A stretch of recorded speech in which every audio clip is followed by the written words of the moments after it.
lost their language, temple, Jerusalem, everything was gone. They realized bigger God. लेकिन जब उन्होंने अपना देश खो दिया, उन्होंने अपना भूमि खो दिया, उन्होंने अपना मंदिर खो दिया, उन्होंने सब कुछ उनसे खो गया, उनका देश, उनका भूमि, उनका मंदिर, उनकी भाषा, जब सब कुछ खो गया तब उन्हें ये बात जानने पाई या तब उन्हें बात ये पहचान में आई कि परमेश्वर इससे भी बड़ा या वो बहुत बड़ा परमेश्वर है। You know, they were exiled in 70 years. और आप जानते हैं कि 70 सालों के लिए वे गुलामी में थे। You know why the 70 years? आपको मालूम है कि क्यों 70 साल? Because the 70 is the king's generation. क्योंकि 70 राजाओं की पीढ़ी है। Okay, so that means that because Israel failed to serve God as their king, God wanted to put Israel under other kings for 70 years. तो इसका अर्थ ये है क्योंकि इज़राइल परमेश्वर को राजा के रूप में उसकी सेवा करने में असफल हुई, तो इसलिए परमेश्वर ने 70 साल के लिए इज़राइल को दूसरे राजाओं के अधीन में कर दिया। So they were scattered and they had to serve other kings, the Persian king, Babylonian king, and Syrian kings.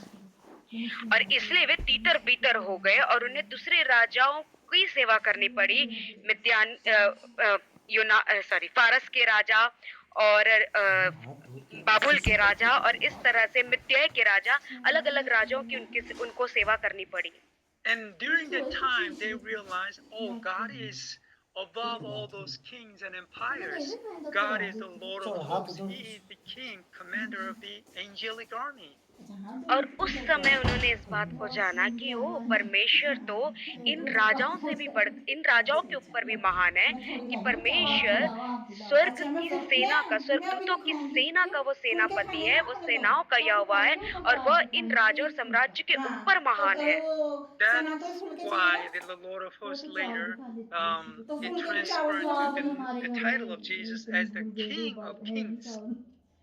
और इसीलिए ये सेनाओं का यहोवा, यही शीर्षक या यही टाइटल यीशु पर भी तब्दील हो जाता है, उस तक भी पहुंचता है और वो है राजाओं का राजा, ये शीर्षक या title.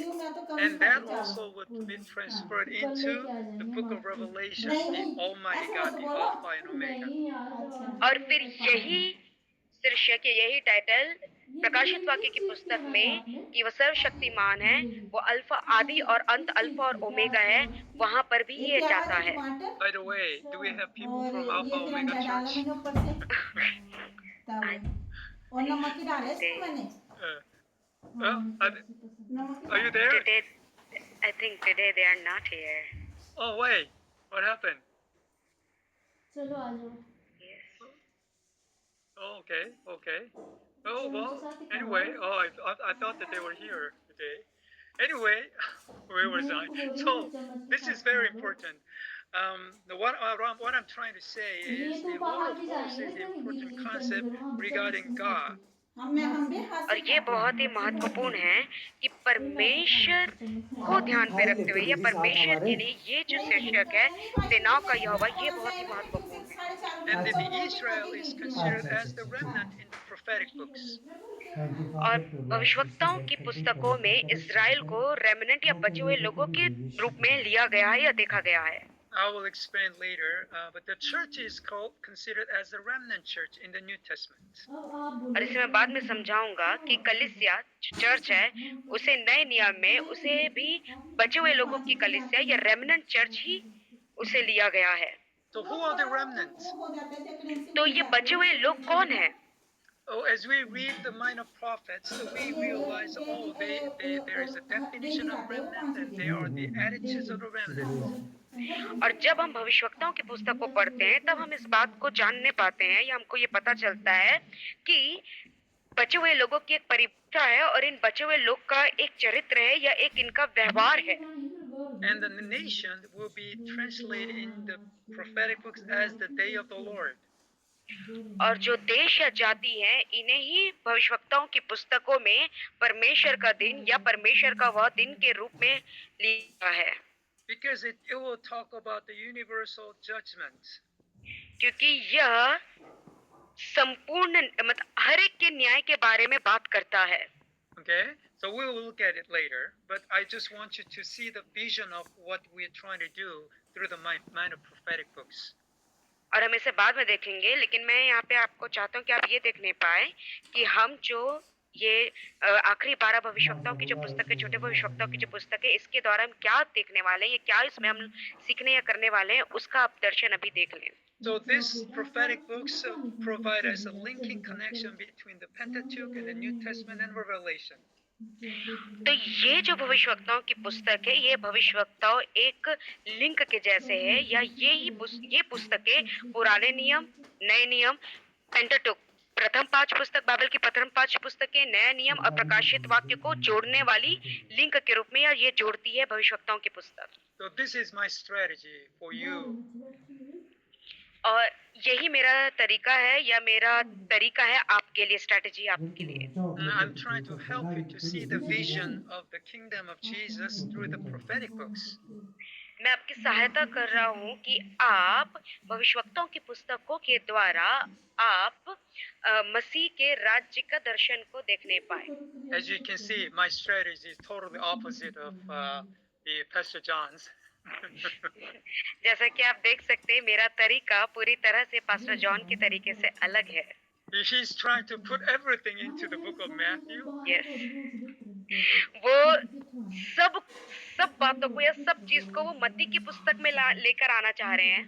But I'm trying to unpack everything out of the one book from Genesis to Revelation.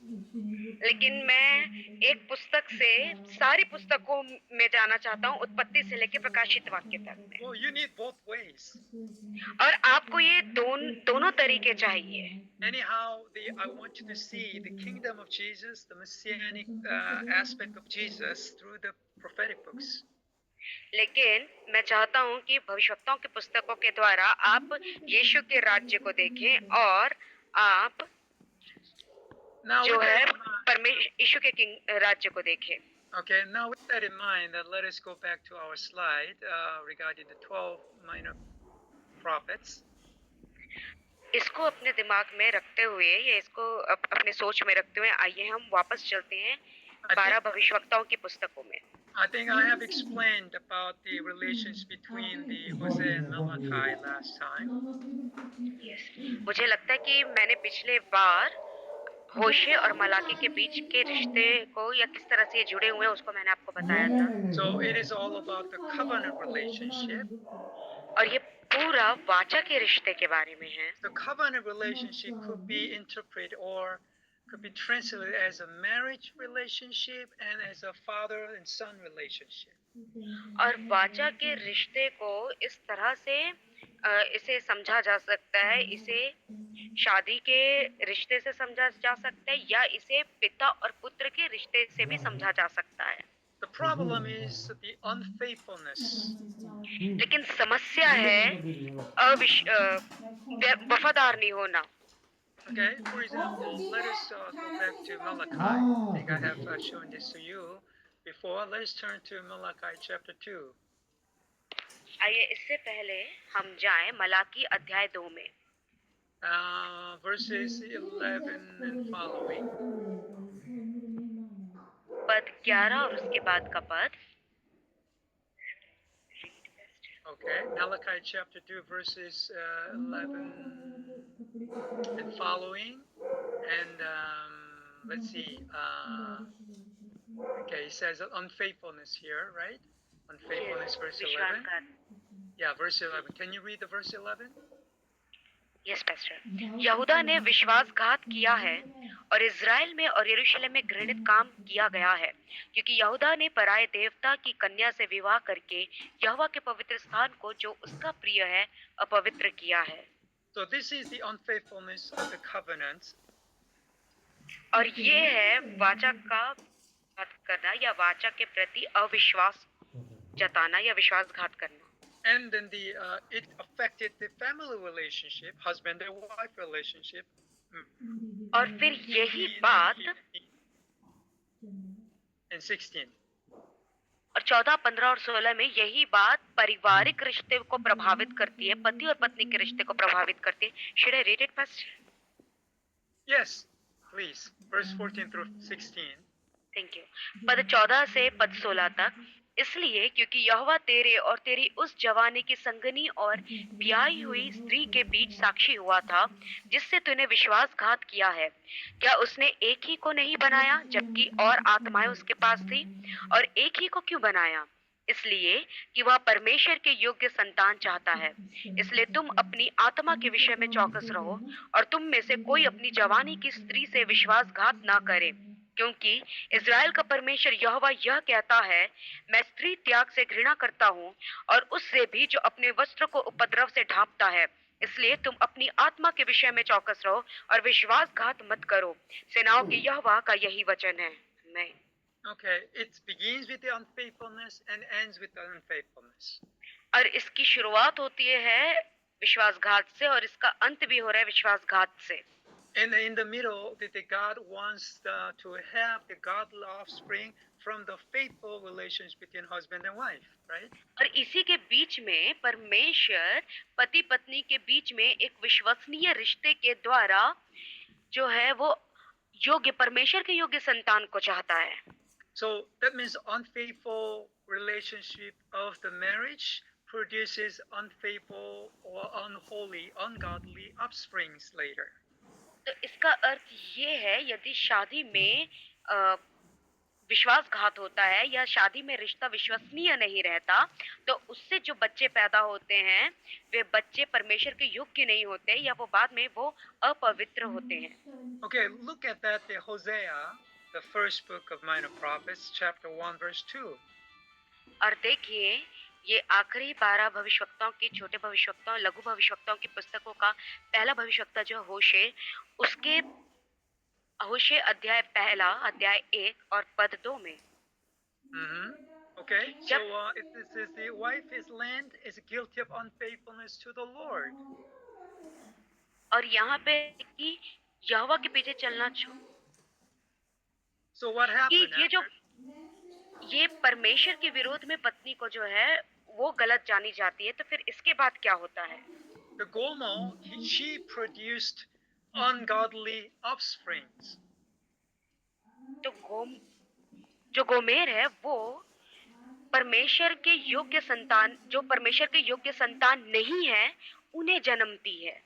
And then their names were unfortunate, like Jezreel. Lo Ruhama means not loved, and Lo Ami, not my people. और फिर उनका नाम का अर्थ यही होता है कि ईश्वर बोएगा व तितर बितर करेगा, जिससे परमेश्वर ने प्रेम नहीं किया। So that means that Israel have failed in her relations with God. इसका अर्थ ये है कि इज़राइल जो उसका रिश्ता था परमेश्वर के साथ, उसमें वह असफल हुआ। Since they were unfaithful to God, that affected the marriage relationship, unfaithful to one another, husband and wife. और क्योंकि वे परमेश्वर के प्रति विश्वासघात किए या परमेश्वर के प्रति वो विश्वसनीय, विश्वास योग्य नहीं रहे, इसीलिए वो अपने पारिवारिक रिश्ते में भी, पति पत्नी के रिश्ते में भी वे विश्वासघाती हुए और वे विश्वसनीय नहीं रहे। But out of this failure of unfaithfulness of Israel, God is going to make it faithful. लेकिन इसी असफलता में से जो इज़राइल का विश्वासघात है, इसमें से ही, इस असफलता में से परमेश्वर जो है सफलताओं को लेके आने वाला है या सफलता का निर्माण करेगा। Okay, look at verse 10. और आइए हम देखें पद 10। Please read it. तो भी इज़राइलियों की गिनती समुद्र की बालू की सी हो जाएगी, जिनका मापना गिनना अनहोना है। और जिस स्थान में उनसे यह कहा जाता था, तुम मेरी प्रजा नहीं हो, उसी स्थान में वे जीवित परमेश्वर के पुत्र कहलाएंगे। Now this is very important. और ये बहुत ही महत्वपूर्ण है, because Apostle Paul later had to apply this message to us. क्योंकि बाद में प्रेरित पौलुस इसी संदेश को हमारे ऊपर लागू करते हैं। Now I just have shown you the relations between Hosea and Malachi, and they talk about the same thing. मैंने अभी आपको होशे और मलाकी के बीच में रिश्ते को बताया, और ये दोनों भविष्यवक्ता एक ही बारे में बात कर रहे हैं। And because of the unfaithfulness of Israel, they failed. और क्योंकि इज़राइल के विश्वासघात के कारण वे असफल हुए, but where they failed, God is reversed that नहीं सुना unfaithfulness, and clear God is बनाने going में to क्या raise बनाओगे the हम ये बनाना faithful सुना people नहीं by His grace. लेकिन जहाँ वे ये विश्वासघाती हुए या वे अविश्वसनीय हुए, वहीं पे परमेश्वर उन्हें सफल करेगा कि उनमें से विश्वासघात को हटा के उनको विश्वास योग्य बनाए या विश्वसनीय नहीं बनाए। 4 फुलके And बांध that's दूंगी खा who? लेंगे वो और फिर ये कौन है? चावल नहीं बांधू That's us. ये हम लोग हैं। Okay, turn with me on बस रंग दो प्लेट Romans फुलका chapter 9 मेरे साथ निकालिए रोमियो अध्याय 9 and starting from verse 23 to verse 26. और 23 से लेके पद 26 तक। और दया के बर्तनों पर जिन्हें उसने महिमा के लिए पहले से तैयार किया, अपने महिमा के धन को प्रकट करने की इच्छा आप की, ले लो चावल अर्थात हम पर जिन्हें उसने न केवल यहूदियों में से वरन अन्य जातियों में से भी बुलाया, जैसा वह होशे की पुस्तक में भी कहता है, जो मेरी प्रजा न थी उन्हें मैं अपनी प्रजा कहूंगा, और जो प्रिया न थी उसे प्रिया कहूंगा। और ऐसा होगा कि जिस जगह में उनसे यह कहा गया था कि तुम मेरी प्रजा नहीं हो, उसी जगह वे जीवते परमेश्वर की संतान कहलाएंगे। आमीन, hallelujah. Amen. So even us, whom He also called, not only from the Jews but also from the Gentiles, we are called. We are not the Israel, but we are called now the people of God, the beloved children of God. अर्थात हम पर जिन्हें उसने न केवल यहूदियों में से वरन अन्य जातियों में से भी बुलाया, हम लोग चुने हुए लोग नहीं थे, परंतु हमें बुलाया गया, और अब हम नए इज़राइल हैं, हम परमेश्वर की प्रिय लोग, प्रिय संतान हैं। That means that Israel failed to produce a godly offspring, but God enabled the new Israel to produce godly offspring through Jesus. तो इसका अर्थ ये है कि असफल हुआ या इज़राइल परमेश्वर के योग्य संतानों को पैदा करने में असमर्थ या असफल हुआ, लेकिन यीशु मसीह के द्वारा परमेश्वर अपने योग्य संतानों को उत्पन्न करने में सफल हुआ। So now you can see why we have to study the book of the minor prophets. तो अब आप यहाँ पे देखने पा रहे होंगे कि क्यों हमें इन लघु भविष्यवक्ताओं की पुस्तकों को पढ़ने की आवश्यकता है, Because this concept is very important. क्योंकि ये जो कॉन्सेप्ट है ये बहुत ही महत्वपूर्ण है। And later, Apostle Paul developed that idea in the book of Ephesians chapter 2. और बाद में प्रेरित पौलुस भी इसी ही सोच को या इसी बात को वो इफिसियों अध्याय 2 में बताते हैं। And it's verses 1 through 3. We were dead, we were in a transgression, we were the object of God's wrath here, verse 3. और यहाँ पे पद 3 कहता है, इनमें हम भी सबके सब पहले अपने शरीर के लालसाओं में दिन बिताते थे और शरीर और मन की इच्छाएं पूरी करते थे, और अन्य लोगों के समान स्वभाव ही से क्रोध की संतान थे। But because of Jesus, we become the part of the God's people. लेकिन यीशु के कारण हम परमेश्वर के लोगों के भाग हो गए। And it says that the verse 11 through verse 13. और ये फिर पद 11 से लेके पद 13 में ऐसा कहता है, इस कारण स्मरण करो कि तुम जो शारीरिक रीति से अन्य जाति हो और जो लोग शरीर में हाथ के किए हुए खतना से खतना वाले कहलाते हैं, वे तुमको खतना रहित कहते हैं। तुम लोग उस समय मसीह से अलग और इज़राइल की प्रजा के पद से अलग किए हुए और प्रतिज्ञा की वाचाओं के भागी न थे और आशाहीन और जगत में ईश्वर रहित थे, पर अब मसीह यीशु में तुम जो पहले दूर थे, मसीह के लहू के द्वारा निकट हो गए हो। हालेलुया में। तेरा सा करके See? नहीं लेके जाना। So this is the plan of God's salvation. तो ये परमेश्वर धार की योजना है। Now Ephesians chapter 5 और अब इफिसियों अध्याय 5 verse 1 and 2. पद 1 और 2। Read it for us. इसलिए प्रिय बालकों के समान परमेश्वर का अनुकरण करो और प्रेम में चलो, जैसे मसीह ने भी तुमसे प्रेम किया और हमारे लिए अपने आप को सुखदायक सुगंध के लिए परमेश्वर के आगे भेंट करके बलिदान कर दिया। And this, Amen. yeah, this is the vision that the God put us in Jesus' कोई salvation. नहीं मैं हाँ जी और यही वो दर्शन है जिसमें परमेश्वर ने यीशु के उद्धार में हमें रख दिया है। So we became the children of God, नीचे नीचे तो हम जब परमेश्वर की संतान बन गए and we could call God as our Father. और हम परमेश्वर को अपने पिता बुलाते हैं। Okay, and then it says in the book of Malachi, और ये मलाकी की पुस्तक में ऐसा कहता है। and then what does it say? और वहाँ पे क्या कहता है? Chapter 3, verse 16 and आधा बैग तो उसके ना सैंडलों से भरा हुआ है वो स्टोरी में verse 16 and following. मलाकी अध्याय 3 पद 16 और उसके बाद के पद। Okay, and 16 and following. Can you read it for us? Yes pastor. तब यहोवा का भय मानने वालों ने आपस में बातें की और यहोवा ध्यान धरकर उनकी सुनता था। और जो यहोवा का भय मानते और उसके नाम का सम्मान करते थे उनके स्मरण के निमित्त उसके सामने एक पुस्तक लिखी जाती थी। सेनाओं का यहोवा यह कहता है, जो दिन मैंने ठहराया है उस दिन वे लोग मेरे वरन मेरे निज भाग ठहरेंगे और मैं उनसे ऐसी कोमलता करूंगा जैसी कोई अपने सेवा करने वाले पुत्र से करे। Should I continue?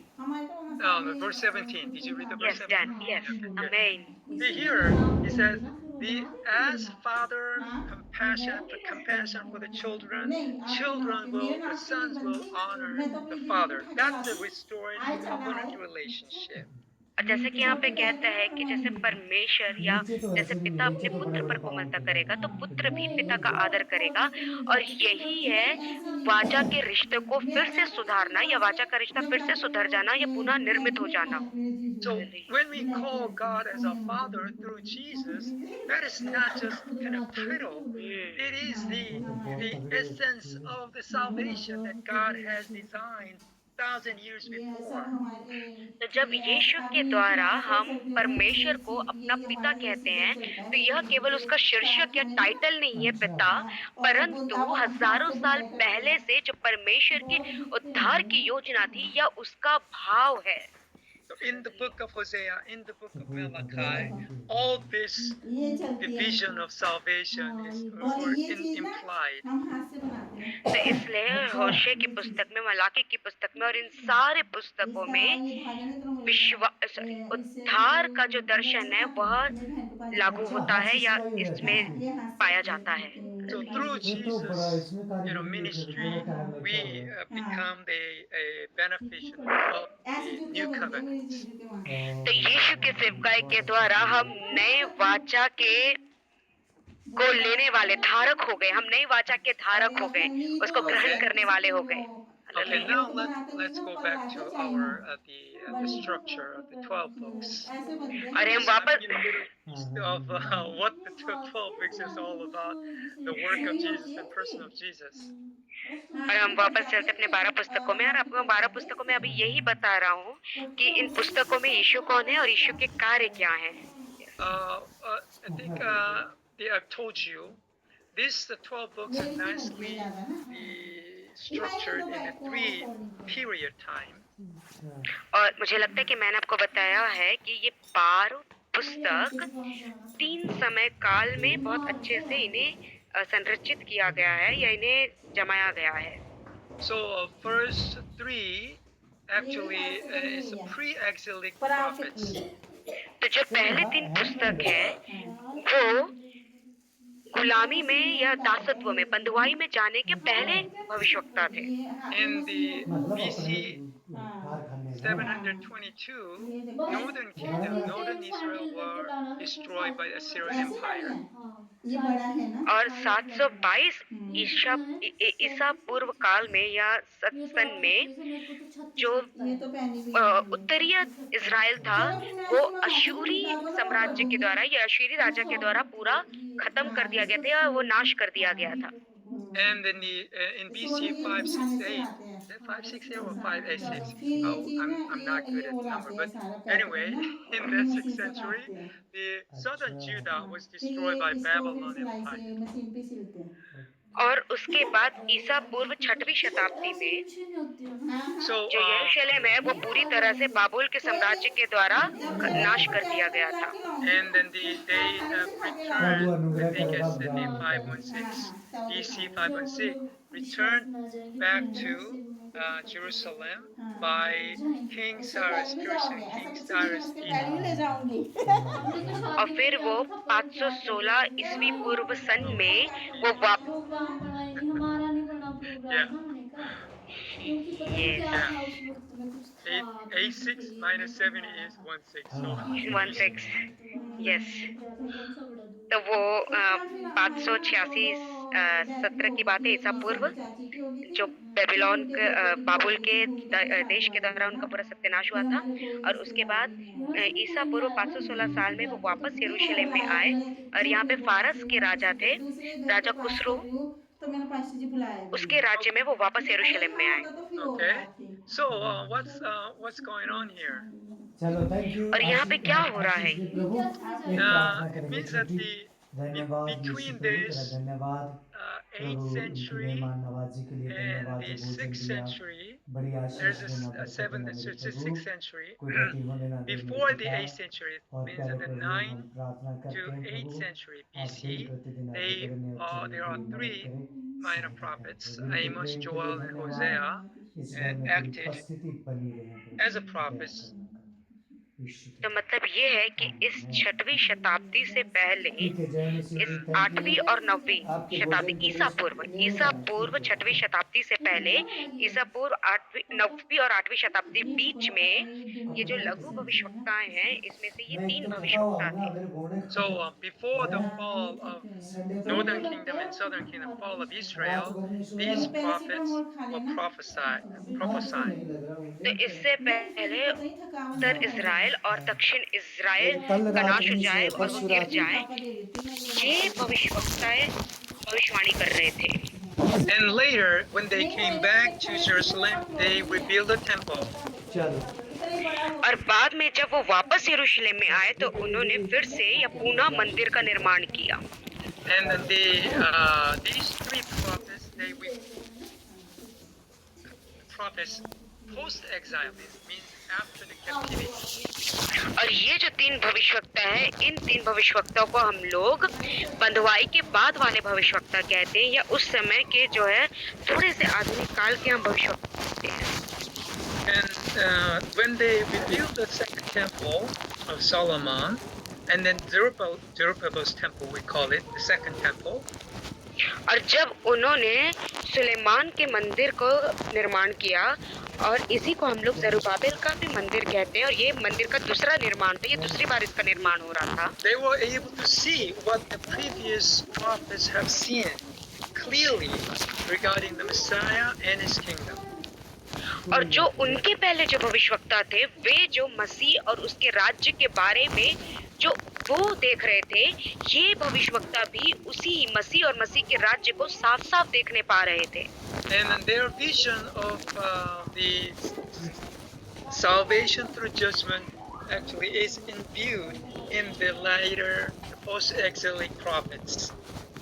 और ये जो इनका दर्शन है कि न्याय के द्वारा उद्धार या न्याय से उद्धार, यही दर्शन जो बंधुआई के बाद के भविष्यवक्ता थे उन पर भी आ रहा है, या वो भी इसी बात को देखने पा रहे हैं। And then in the middle we have 6 prophets. और इसी बीच में या इसी ही समय काल के बीच में हमारे पास 6 भविष्यवक्ता हैं, लघु भविष्यवक्ता हैं। Because this is an exilic prophets, means that these prophets acted during the exile period. और इनको हम कहते हैं बंधुआई के समय के भविष्यवक्ता, क्योंकि ये बंधुआई के समय में कार्यरत थे या कार्य कर रहे थे। So you can see the different colors here. तो इसलिए आप यहाँ पे अलग अलग रंग देख सकते हैं। Now can you see how this 12 prophets were nicely kind of structured? तो क्या अब आप देख सकते हैं कि किस तरह से ये 12 भविष्यवक्ता बहुत अच्छे रीति से इनको संरचित किया गया है, इन्हें रखा गया है। And then I just introduced the book of Hosea and the Malachi in the beginning and the end. और मैंने आपको होशे और मलाकी, इसको जो शुरुआत और अंत है, इसी को बस मैंने आपको भी समझाया है। And then it is at the center of the book of Micah.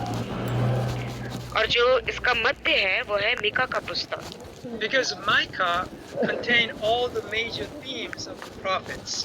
क्योंकि मीका में भविष्यवक्ताओं के जो मुख्य विषय वस्तु है, मुख्य थीम है, वह सब कुछ मीका की पुस्तक में पाया जाता है। So Micah is considered as a little Isaiah. तो मीका को हम छोटे रूप में यशाया के रूप में देख सकते हैं।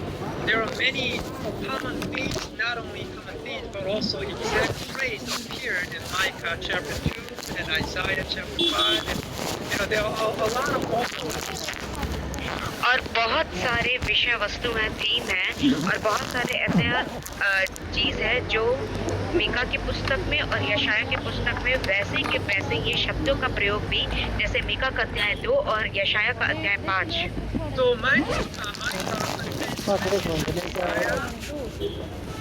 तो मीका में मसीहा का या मसीह का संदेश है, where he was born, Bethlehem, the place of the birthplace of the Messiah, is prophesied in the book of Micah. कि कहाँ पे मसीह का जन्म होगा, किस स्थान में, बैतलहम, और ये स्थान का भी भविष्यवाणी मीका की पुस्तक में है।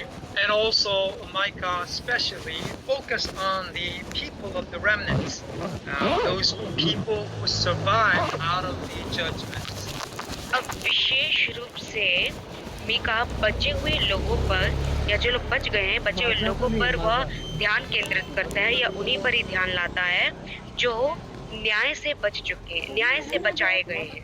And Micah's contribution is that these remnants, those leftover people, will be the major population of the Messianic kingdom. और फिर मीका इस दर्शन को देखता है कि ये जो बचे लोग होंगे, यही बचे लोग मसीह के राज्य के प्रमुख प्रजा होगी, या उसके राज्य के अधिकांश जनसंख्या बचे हुए लोगों की होगी। And that we are supposed to be considered as the remnant. और हमें भी बचे हुए लोगों के रूप में ही देखना चाहिए। But that this remnant is the leftover people. They are undeserved people. लेकिन ये जो बचे हुए लोग हैं, ये बचे कुचे लोग हैं जो अयोग्य या योग्य नहीं है, ये वे लोग हैं। They are the lame, they are the outcast, useless people, so they don't even deserve death by the Babylonian army. तो ये लंगड़े लूले हैं, ये समाज से निकाले हुए लोग हैं, और पूरी तरह से नकारा या बेकार लोग हैं, और यहाँ तक कि बाबुल की या बेबीलोन की जो सेना है, उनके द्वारा भी इन लोगों को, मतलब इनको क्या ही मृत्यु दे, इनको ऐसे ही छोड़ देते, ऐसा वे इनको देखते थे। But Micah says, strangely, when Messiah comes, these remnant, these useless people, outcast people, will become major population of his kingdom. लेकिन मीका बहुत ही आश्चर्य या चकित रूप से ये कहता है कि जब मसीह का राज्य आएगा, तो ये जो निकाले हुए लोग हैं, ये जो नकारा लोग हैं, यही उसकी जनसंख्या, या यही उस राज्य के लोग होंगे, प्रजा होंगे। Even the Gentiles will be included in the remnants. कि यहाँ तक कि अन्य जाति भी इन बचे हुए लोगों में शामिल होंगे, And that's us. और ये हम हैं। That's very important for us, isn't it? और ये Hello? Teresa? Hello, Hello, yeah, we can hear you. हाँ, तो Yeah. ये बहुत ही महत्वपूर्ण भविष्यवाणी है। Okay. So, this is the book of Messiah, the Micah. और यही है मीका की पुस्तक, Who deserve to receive the salvation of God? कि कौन योग्य है परमेश्वर के उद्धार को ग्रहण करने के लिए या प्राप्त करने के लिए। Those undeserved people will be called in God's kingdom. और ये जो अयोग्य लोग हैं या योग्य नहीं है, ये लोगों को परमेश्वर के राज्य में बुलाया जाएगा। So when Jesus came, तो जब यीशु आए, all the people welcome Jesus first? बहुत अच्छा कर दिया तो कौन वे लोग थे जिन्होंने सबसे पहले यीशु का स्वागत किया? Not the religious elites. Yes, धार्मिक रीति से या धर्म के ठेकेदार या धर्म के उत्तम गुरु उन लोग नहीं, The sinners, prostitutes, पापी, the leprous people, even the Gentile, they all welcome Jesus as their son. पापी, व्यभिचारी, यहाँ तक कि अन्य जाति भी और कोढ़ी लोग, इन लोगों ने यीशु को मसीह के रूप में पहले स्वागत किया। That is why Apostle Paul said, "You are by grace of God, chosen by grace." और इसलिए प्रेरित पौलुस कहते हैं कि परमेश्वर के अनुग्रह के द्वारा, तुम अनुग्रह के द्वारा चुने हुए लोग। Just as Israel has a remnant, and you are considered as a remnant. और जिस तरह से इज़राइल के बचे हुए लोग, इज़राइल के पास रेमिनेंट है, उसके बचे हुए लोग, वैसे ही तुम्हें भी बचे हुए लोग के रूप में ग्रहण किया जाता है या देखा जाता है। Okay, this is very important because it will affect the rest of the books. और ये बहुत ही महत्वपूर्ण है क्योंकि बाकी के 4 पुस्तकों में यही बात प्रभावित होगी कि कौन उद्धार को ग्रहण करने के योग्य है या किसको उद्धार मिलना चाहिए। Jonah was a great prophet. He's a famous prophet. His name is recorded in 2 Kings. योना बहुत ही महान भविष्यवक्ता था और इसका नाम दूसरे राजा की पुस्तक में भी अंकित है। So this proud prophet of Israel, did he deserve the salvation? ये जो इज़राइल का गर्व से भरा हुआ भविष्यवक्ता है, क्या ये उद्धार के योग्य था? क्या इसे उद्धार मिलना चाहिए था? For the Ninevite people, those cruelest people of all the earth, of all history, they actually received the salvation by God's grace. Who are the ones who received the salvation? या वे निनवे के लोग जो पूरे पृथ्वी के सबसे ज्यादा क्रूर लोग थे और लेकिन उन्हें उद्धार अनुग्रह मिल गया, तो किसे ये उद्धार मिलना चाहिए था? Okay, so this is the gospel according to Jonah. According to Ninevites. तो ये योना के अनुसार में ये सुसमाचार है, मतलब कि निनवे के अनुसार यह सुसमाचार है। When Jesus was asked to show the Israelites the sign, Jesus said, "I'm going to give you the sign, except Jonah's sign." और जब इजरायली या यहूदियों के द्वारा यीशु से चिन्ह मांगा गया, तो यीशु ने कहा कि तुम्हें योना के चिन्ह को छोड़ और कोई दूसरा चिन्ह ना दिया जाएगा। Okay, what's the Jonah sign? What's the point of Jonah's sign?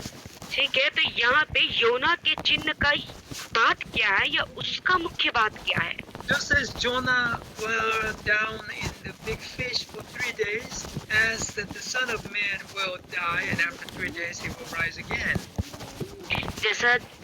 जैसा योना उस जल जंतु के गर्भ में, उसके पेट में 3 दिन 3 रात को था, ठीक उसी तरह से मनुष्य के पुत्र का भी अवश्य है कि वह भी उसी तरह से रहे। Many people actually stop there when Jesus said the sign of Jonah. और जब यीशु ने योना के चिन्ह के बारे में कहा, तो बहुत से लोग यहीं पर ही रुक जाते हैं। But the real meaning of Jesus is bigger than that. लेकिन यीशु जो वहाँ पे अर्थ या यीशु जो कहना चाहता है, उसका जो सच्चा अर्थ है वो उससे भी बढ़कर है या उससे भी बड़ा है। Okay, that means that those people, Jesus said, those people who were in Nineveh, they heard the Jonah's message and they repented. तो यीशु का कहना ये था कि वे जो निनवे के लोग थे, उन्होंने संदेश को सुना और उन्होंने पश्चाताप किया। So when Jesus died and rose again, just like Jonah did, and then when his gospel is preached, not Israel people will accept the message of salvation, but just like Gentile people like Nineveh, they will receive the gospel of Jesus Christ. That's the sign of Jonah. तो योना का चिन्ह ये है कि जिस प्रकार से जब यीशु का मृत्यु होगा और वह पुनरुत्थित हो जाएगा, फिर से जी उठेगा, तो अब कैसी है उनके बेटी इस तबीयत है? संदेश को इजरायली लोग या उसके वो लोग गोली ग्रहण नहीं खाई? करेंगे, परंतु जैसा तो थोड़ी योना के लेट साथ जाती। हुआ कि निनवे के लोग, अन्य जाति लोग उस संदेश को ग्रहण किए, ठीक वैसे ही अन्य जाति ग्रहण करेंगे, हमारे जैसे हमने ग्रहण किया, और यही चिन्ह होगा। So just like Jonah, खा ली Israel तो people केले will को not accept God's way of salvation, God of mercy. Left तो योना के ही जैसे इजरायली लोग परमेश्वर, जो दया का परमेश्वर है, उसके उद्धार के मार्ग को या उसके उद्धार के तरीके को नहीं ग्रहण करेंगे। So who deserved the salvation? Not Jonah, but the Nineveh who repented. But this cruel और Gentile ले people, यार हो रहा है गैस स्कूटर they में। were the ones who received ये God's काम salvation. तो किसका उद्धार होना चाहिए था? योना को नहीं, जो कि ये गर्व से भरा हुआ भविष्यवक्ता था, वो नहीं, परंतु ये निनवे के लोग, क्रूर लोग, जिन्होंने पश्चाताप किया, और ये अन्य जाति लोग, इन्होंने परमेश्वर के उद्धार को प्राप्त किया। So they were the model of true repentance. तो ये सच्चे पश्चाताप के लिए आदर्श हो गए। Okay, from king to even the animals, they all repented by the message of Jonah's one sentence. और योना के एक दो वाक्य के ग्लास क्या संदेश काहे से के ही राजा से लेकर जानवरों तक ने पश्चाताप किया। So originally they deserved the judgment, but they were saved by God's mercy and grace. तो मूल रूप से या उन्हें परमेश्वर के न्याय ही को प्राप्त करना था, या वो परमेश्वर के न्याय के ही योग्य थे, लेकिन अनुग्रह के द्वारा उन्हें परमेश्वर का अनुग्रह प्राप्त हुआ, So उनको दया मिली। yeah, we will know better than Ninevites, right? In our being. तो परमेश्वर के अनुग्रह के द्वारा उन्हें उद्धार मिला, तो हम देखेंगे कि हम भी निनवे के लोग से कुछ अच्छे या उत्तम जीव या उत्तम मनुष्य लोग नहीं हैं। We were the object of God's total wrath, but by Jesus we be transferred to His kingdom of His love, and we are saved by this God's grace. और हम वह बर्तन थे या हम वह लोग थे जिसमें परमेश्वर का पूरा क्रोध उंडेलता, लेकिन यीशु के द्वारा यीशु का प्रेम और उसका राज्य, उसका अनुग्रह हम पर आ गया। So who is the model of salvation? Jonah? No, it's the Ninevites. तो यहाँ पे उद्धार का आदर्श या उद्धार का नमूना योना है? नहीं, यहाँ पे निनवे के लोग हैं उद्धार के नमूने। Okay, what about Obadiah? और फिर ओबद्याह के बारे में क्या? Obadiah is the message of judgment against the closest clan, the Edomites, the descendants of Esau. और ओबद्याह सबसे करीबी के जाति के ऊपर न्याय के बारे में है, जो है एसाव के वंशज एदोमी लोग, एदोमियों। So physically, this Esau's descendants, they deserve God's salvation because they are the brothers of Jacob, Israel. और क्योंकि ये याकूब के भाई, इज़राइल के भाई के, याकूब के भाई के ही ये वंशज थे, तो इन्हें परमेश्वर का अनुग्रह मिलना चाहिए था। But they deserve the eternal condemnation, eternal judgments. लेकिन ये जो है, इनको मिला अनंत काल का नाश होना, या अनंत काल के लिए खंडित हो जाना, या अनंत काल का न्याय इन्हें मिला। So physically they deserve God's blessing, but because they refuse God's way of salvation, they fall into the eternal condemnation. तो भौतिक शारीरिक रूप से तो उन्हें परमेश्वर की आशीष मिलनी थी, लेकिन क्योंकि उन्होंने परमेश्वर के राज्य का विरोध किया, परमेश्वर के उद्धार का विरोध किया, इसलिए उन्हें अनंत काल का नाश होना या अनंत काल का न्याय मिला। So physical, the qualification is not a guarantee for the salvation. इसीलिए जो शारीरिक रूप से या देह के रूप से योग्यता उद्धार को पुख्ता नहीं करता या उद्धार की गारंटी को नहीं देता। Now you can see the program here, the minor prophets, how it is surrounded by the centering of the Micah. तो अब आप यहाँ पे देख रहे होंगे कि ये जो लघु भविष्यवक्ता है ये किस तरह से इतने अच्छे से संरचित है और इसका केंद्र है Mika. Now let us go back to the right side here. We just look at the Jonah and let's talk about the salvation of Nineveh. और अभी हमने केवल इस ओर पे ही देखा, हमने योना के बारे में देखा जो निनवे के उद्धार के बारे में बात करते हैं। But the Nahum, right after Micah, is the judgment against the Nineveh. और ठीक अभी हम इसके दाएं हाथ की ओर देख रहे हैं कि ठीक मीका के पुस्तक के बाद नहूम के पुस्तक में अब जो है निनवे के ऊपर न्याय हो रहा है। Yes. So on one hand, God is willing to save the Ninevites who are repenting. तो एक और तो परमेश्वर इन निनवे के लोगों को जो पश्चाताप कर रहे हैं उनको वो बचाना चाहता है। But on the other hand, God is willing to punish the unrepentant Ninevites, the Gentiles. लेकिन दूसरी ओर परमेश्वर जो नहीं पश्चाताप करने वाले निनवे के जो अन्य जाति हैं उनको वो दंडित या उनका वो न्याय करना चाहता है। So it's a total judgment. तो ये पूरा न्याय है। And then the Jonas is a total salvation. योना की पुस्तक में ये पूरा उद्धार है और नहूम की पुस्तक में ये पूरा न्याय है। So it depends on whether you respond to God's way of salvation or not. तो ये इस पर निर्भर करता है कि आपने परमेश्वर के उद्धार के तरीके के प्रति प्रतिक्रिया दी है कि नहीं या प्रत्युत्तर दिया है कि नहीं। And what about Obadiah and Habakkuk? और फिर ओबद्या और हबकुक के बारे में क्या? Okay, you could read the similar phrase from Obadiah and Habakkuk, and they were judged by the same sin, the arrogance. और आप देख सकते हैं कि ओबद्या और हबकुक में एक समान ही या एक जैसे ही वाक्यों का या कथनों का वहाँ पे उपयोग हुआ है और इन्हें एक ही समान से इनका न्याय किया जा रहा है और ये अपने घमंड के ऊपर इनके घमंड के ऊपर इनका न्याय हो रहा है। So the close clan of the Israel, the Edomites, and the farthest race of Babylon, they fall because of the same reason, their arrogance.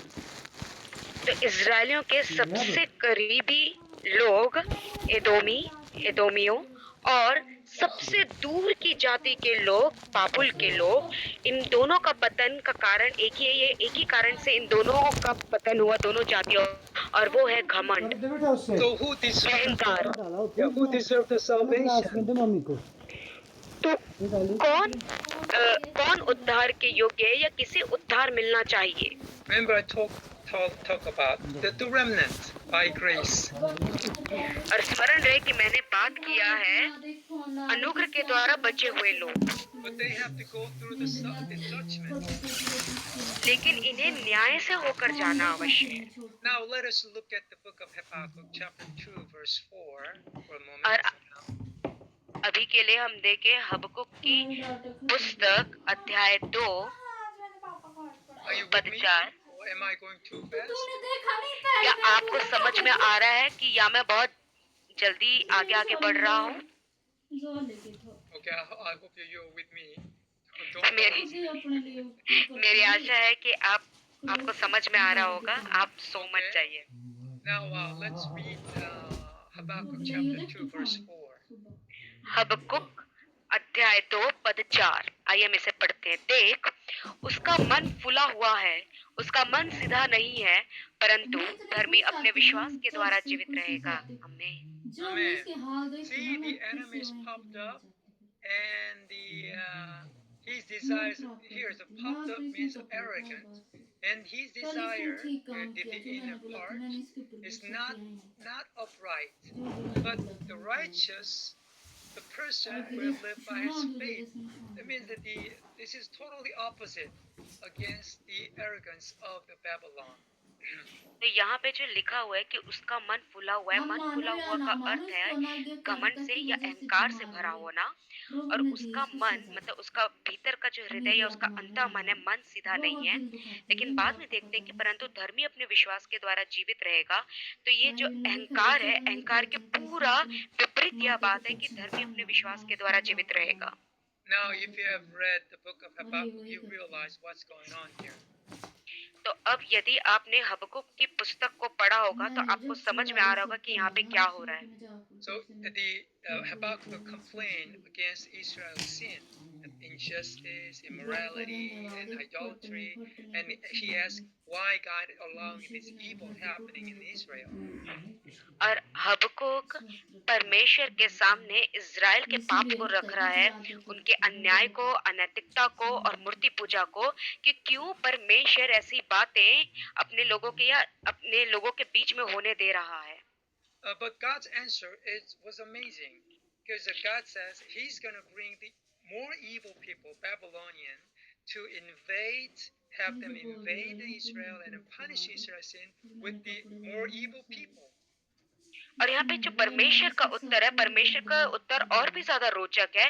परमेश्वर ये कह रहा है कि वह इज़राइल से भी ज्यादा दुष्ट जाति को इज़राइल से भी ज्यादा एक ज्यादा दुष्ट जाति को इज़राइल के ऊपर लेके आएगा और वो उनके ऊपर चढ़ाई कर देंगे। So the prophet Habakkuk was surprised. How can this holy, pure God could use the evil to get rid यार of the इसमें भोग evil? चढ़ाना था आपको मैंने कितना तो यहाँ पे हबक्कुक आश्चर्यचकित हो जाता है कि कैसे ये पवित्र परमेश्वर दुष्ट लोगों का इस्तेमाल करके दुष्ट लोगों को हटाना चाहता है या दुष्ट लोगों के साथ पेश आना चाहता है। So he's been waiting for God's answer. That's the chapter 2, beginning of chapter 2. तो ये परमेश्वर के उत्तर का इंतजार कर रहा है और यही है अध्याय 2 की शुरुआत। So this is the verse 4 is the second of God's answer to the Habakkuk's second question. तो हबक्कुक ने जो परमेश्वर को दूसरा प्रश्न किया था, उस दूसरे प्रश्न के लिए परमेश्वर का हबक्कुक को यह उत्तर है, पद 4। That means that the God is going to bring the judgment upon the Babylon because their arrogance, their unrighteousness, and their the evil desires. तो इसका अर्थ ये है कि परमेश्वर बाबुल के ऊपर भी न्याय को लेके आएगा, बेबीलोन के ऊपर भी न्याय को लेके आएगा, क्योंकि वह अपने मन में फूल चुका है और वह सीधा नहीं है और वह अन्याय से भरा हुआ दुष्ट है। So what's going on here? तो यहाँ पे क्या हो रहा है? Israel will be judgment. Will be facing judgment. तो इज़राइल को भी न्याय को इज़राइल का भी न्याय होगा। And through the invasion of the Babylon, Israel faced the disasters, of history.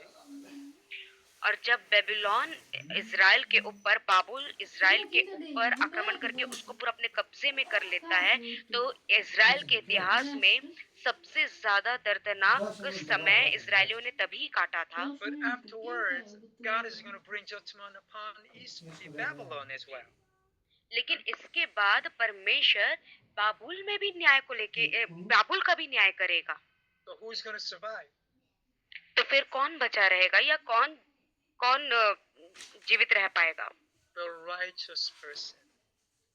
धर्मी लोग। Okay, the righteous, that means the one who trusts God's way of salvation through judgment. ठीक है, ये वो धर्मी लोग मतलब वह लोग या वह जन जो न्याय के द्वारा उद्धार या न्याय से उद्धार के परमेश्वर के तरीके पर विश्वास करता है, उस पर निर्भर है, पर विश्वास करता है। But he will receive God's salvation because of his faithfulness, faith.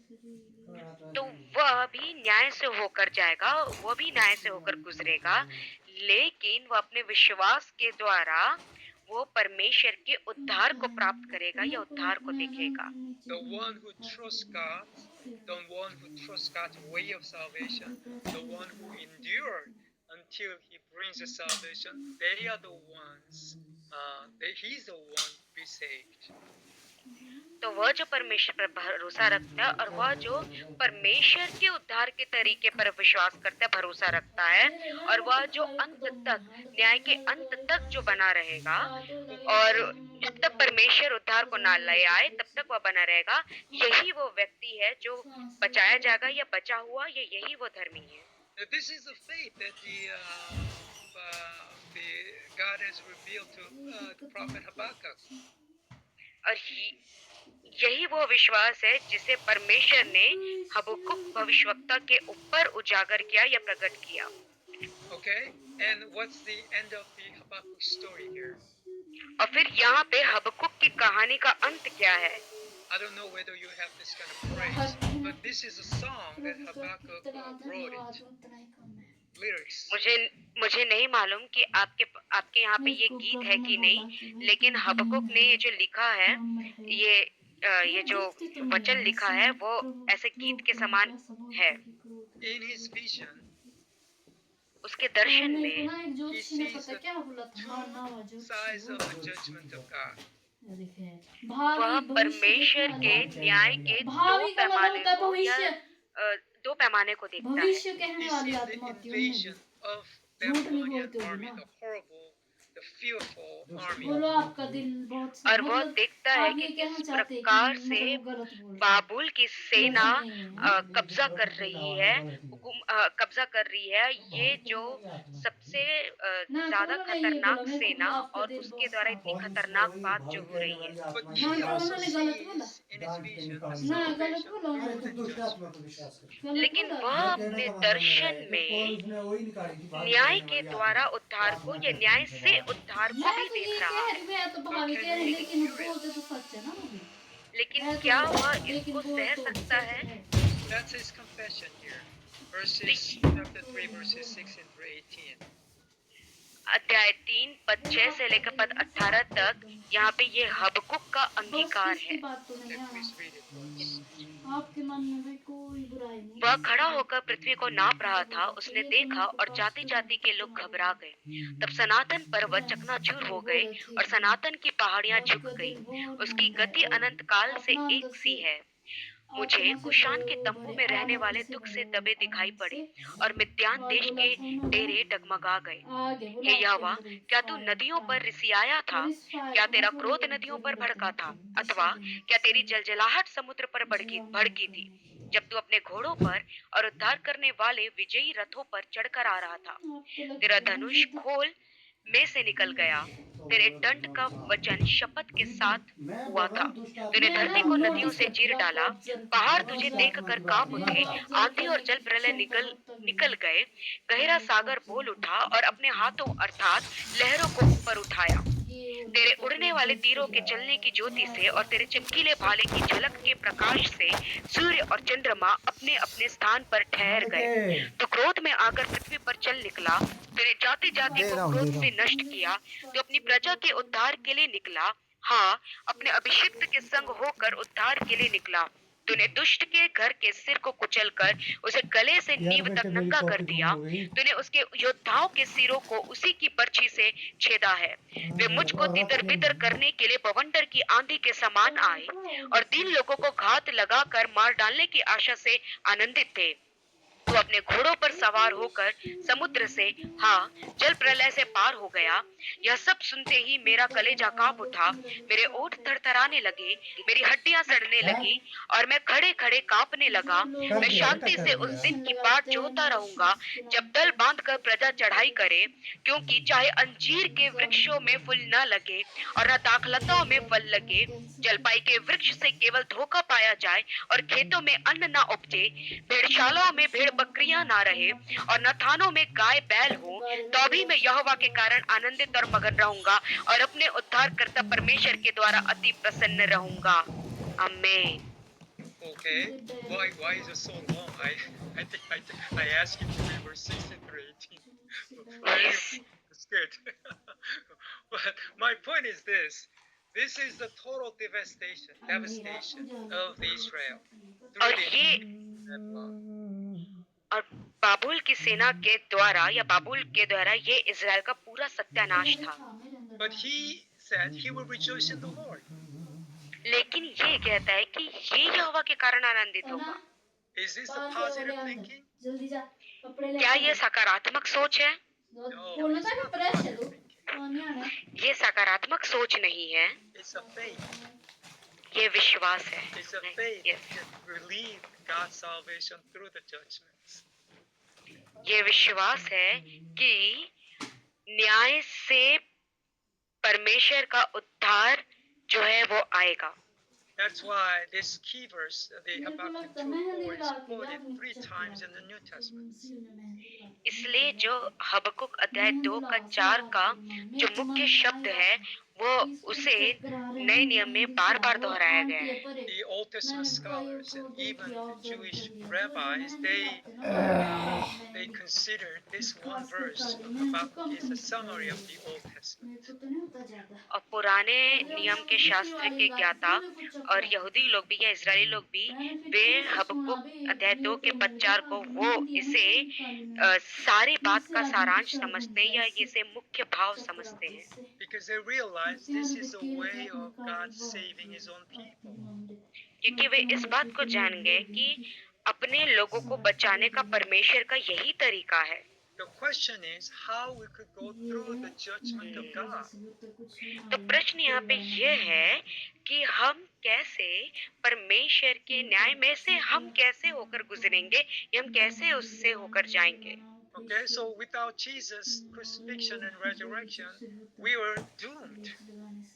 और यीशु के क्रूसीकरण और पुनरुत्थान के बिना हम तो पूरी तरह से ही नाशवान थे या नाश ही होते। Okay, next week is the Easter Sunday, and this week is the Passion Week. We see Jesus' crucifixion, and we see the judgment of sin, of our sin, on the cross. और आने वाला हफ्ता Easter का हफ्ता है और ये हफ्ता दुखों का हफ्ता है या पैशन वीक कहा जाता है। तो हम यीशु के क्रूस में अपने न्याय को देखने पाते हैं। उस क्रूसीकरण में जो हमारे ऊपर था हम उसको यीशु के ऊपर देखने पाते हैं। So just as Habakkuk saw the devastation through the Babylonian invasion as a judgment, but he saw the salvation of God. तो जिस तरह से हबक्कुक बेबीलोन के या बाबुल के द्वारा आक्रमण करते हुए कब्जा करने के द्वारा उसने परमेश्वर के न्याय को देखा और फिर साथ ही साथ उसमें उस उद्धार को भी देखता है, ठीक उसी प्रकार We see Jesus, our judgment, and we see Jesus, our salvation. हम भी यीशु को हमारे न्याय के रूप में देखते हैं और यीशु को हम हमारे उद्धार के रूप में देखते हैं। Okay, so let's read Romans chapter 1 verses 16 through 18. और आइए हम देखें रोमियो अध्याय 1 पद 16 से रोमियो अध्याय 1 पद 16 से 18 तक। क्योंकि मैं सुसमाचार से नहीं लजाता इसलिए कि वह हर एक विश्वास करने वाले के लिए पहले तो यहूदी फिर यूनानी के लिए उद्धार के निमित्त परमेश्वर की सामर्थ्य है, क्योंकि उसमें परमेश्वर की धार्मिकता विश्वास से और विश्वास के लिए प्रकट होती है, जैसा लिखा है, विश्वास से धर्मी जन जीवित रहेगा। Amen. See, there's a power of God brings salvation to everyone who believes. That's a righteousness. और देखिए कि ये परमेश्वर की सामर्थ्य है कि जो कोई भी विश्वास करता है उस तक धार्मिकता को, उस तक उद्धार को लेके आना, और यही धार्मिकता है। So, Book of Romans is all about God's way of salvation as righteous. तो रोमियो की पुस्तक पूरा इसी बारे में है कि धार्मिकता के अनुसार या धार्मिकता के रूप में परमेश्वर का न्याय का तरीका। It's a power of salvation that happened in the days of Habakkuk, that happened in the days of Jesus, that is happening right now through the faith of Jesus. यीशु के विश्वास के द्वारा जो हबक्कुक की पुस्तक में और जो तब हुआ था ये प्रेरितों के समय में और जो अब हो रहा है, ये इसी बात को कहता है, और ये है कि परमेश्वर के उद्धार का तरीका ये धार्मिकता के अनुसार। That's why Paul is quoting Habakkuk 2:4 in the book of Romans. This is the theme. और इसीलिए पौलुस यहाँ पे हबक्कुक अध्याय 2 पद 4 को यहाँ पे रोमियो की पुस्तक में उसी वचन को कह रहा है और यही विषय वस्तु है या थीम है। Okay, what about Galatians 3:17? तो गलातियों अध्याय 3 पद 17 के बारे में क्या? Okay, let's start with the 3:17. इतनी बाइबल आने से क्या की हुई Oh, sorry, not this 3:17, 3:11, I guess. बोली गई जी, आज है। Hold a second. Yes 3:11 3:11 and 3:11 onward, verse 13. गलातियों अध्याय 3 पद 11 से 13 तक।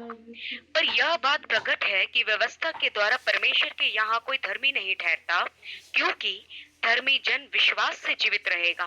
पर व्यवस्था का विश्वास से कोई संबंध नहीं, क्योंकि जो उनको मानेगा वह उनके कारण जीवित रहेगा।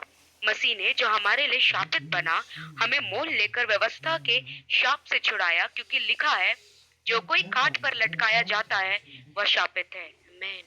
Amen. See, this is the faith.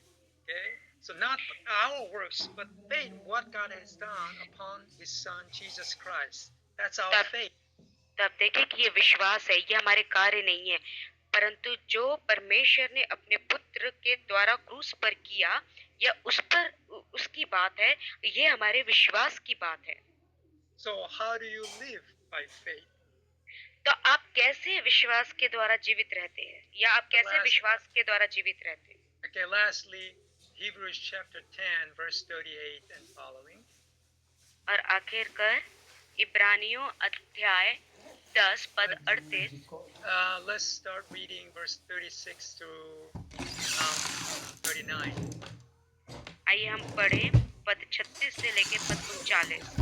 इब्रानियों इब्रानियों अध्याय 10 पद 36 से 39। कई एक ठट्टों में उड़ाए जाने और कोड़े खाने वरन बांधे जाने और कैद में पड़ने के द्वारा परखे गए, पथराव किए गए, आरे से चीरे गए, उनकी परीक्षा की गई, तलवार से मारे गए, वे कंगाली में और क्लेश में और दुख भोगते हुए भेड़ों और बकरियों की खालें ओढ़े हुए इधर उधर मारे मारे फिरे और जंगलों और पहाड़ों और गुफाओं में और पृथ्वी की दरारों में भटकते फिरे। संसार उनके योग्य न था। विश्वास ही के द्वारा इन सब के विषय में अच्छी गवाही दी गई, तो भी उन्हें प्रतिज्ञा की हुई वस्तु न मिले। Amen. Amen. Now, this one verse, little, not the one verse, half of the verse about chapter 2:4 is quoted 3 times in the New Testament. और ये जो हबक्कुक अध्याय 2 पद 4 का जो आधा भाग है, यह नए नियम में कई बार इसी वचन को लिखा गया, और अभी तक हम देख चुके कि 3 बार यही वचन आया है। Now, by this time, you realize that the minor prophet is no longer minor at all. This has a major theme of God's salvation.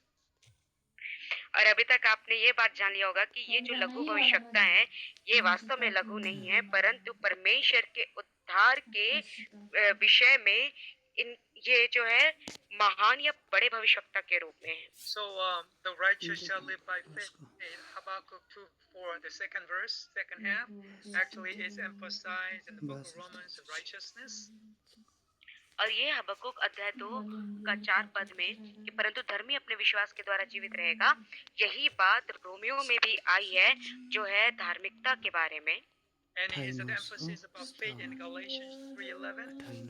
और फिर ये गलातियों अध्याय 3 के 11 में जोर देता है विश्वास के ऊपर।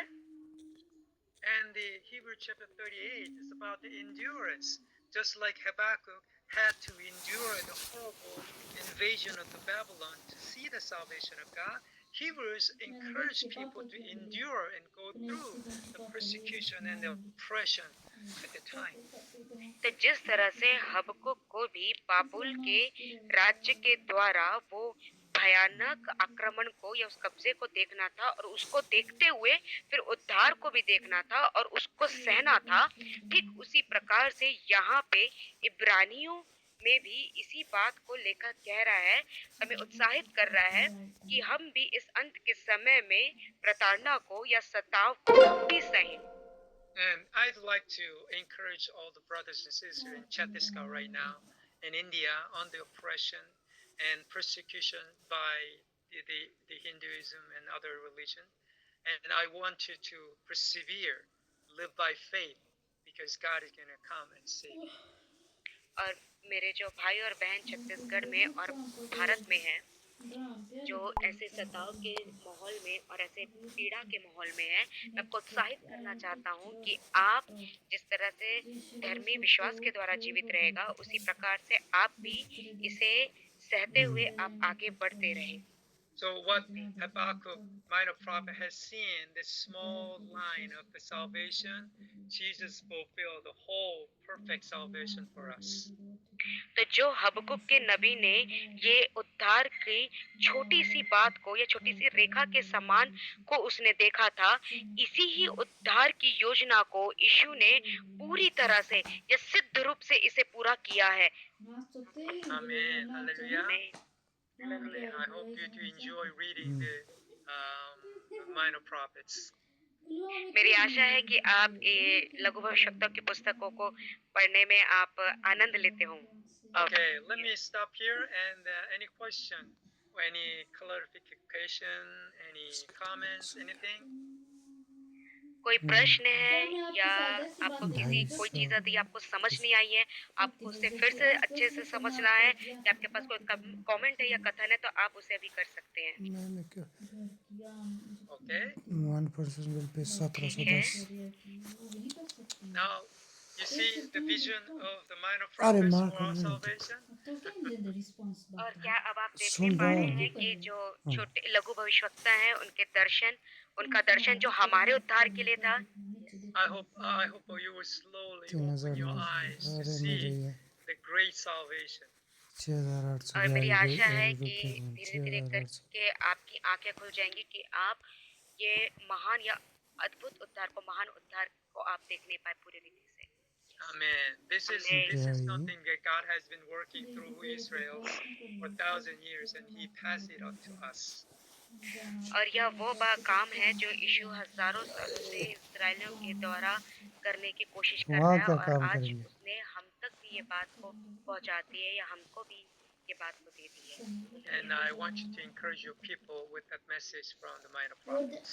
और मैं आपको उत्साहित करना चाहता हूँ कि ये लघु भविष्यवक्ताओं के संदेश के द्वारा मैं आपको उत्साहित करना चाहता हूँ कि आप अपने लोगों को उत्साहित करें। Amen. Amen. Let me bless you and let's close. Dear Heavenly Father, we thank you for choosing us. Thank you for loving us in your Son, Jesus Christ.